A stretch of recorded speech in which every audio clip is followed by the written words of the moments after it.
হোজাই আৰক্ষীৰ জালত এজন গভাই চোৰ আটকাধীন চোৰজন হাওৰাঘাট সামগ্ৰীৰ কমল দাস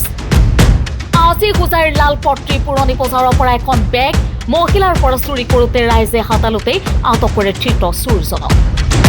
ধৃত চোৰজনৰ লগতে থকা আন দুজন পলায়ন কৰিবলৈ সক্ষম হয় পৰৱৰ্তী সময়ত লপাথপা দি ৰাইজে চোৰজনক চমজাই দিয়ে হোজাই আৰক্ষী সম্প্ৰতি হোজাই আৰক্ষীৰ জিম্মাত ধৃত চোৰ কমল দাস আমি পুনৰবাৰ জনাব লৈছে গুৰুত্বপূৰ্ণ খবৰটি হোজাই আৰক্ষীৰ জালত এজন গভাই চোৰ আটকাধীন চোৰজন হাওৰাঘাট সামগ্ৰীৰ কমল দাস আজি হোজাইৰ লালপট্টি পুৰণি বজাৰৰ পৰা এখন বেগ মহিলাৰ পৰা চুৰি কৰোঁতে ৰাইজে হাতালতে আটক কৰে ধৃত চোৰজনৰ লগতে থকা আন দুজন চোৰে পলায়ন কৰিবলৈ সক্ষম হয়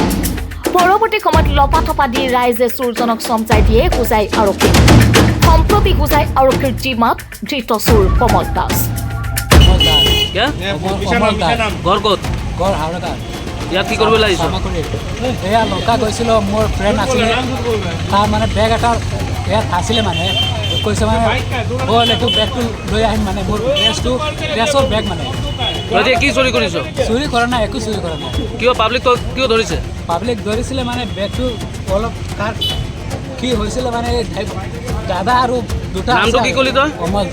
কমল দাস ঘৰ ক'ত হাওৰাঘাট এটা লেডিছে বেগটো ছিঙি কিনি আনিছে অনাৰ পিছত এটা পলাই কিনি আহিছিলে তিনিটা দুটা পলাই গ'ল আৰু এটা কেইজন আছিল তিনিজন আছিল এজনক ধৰিছে দুটা পলালে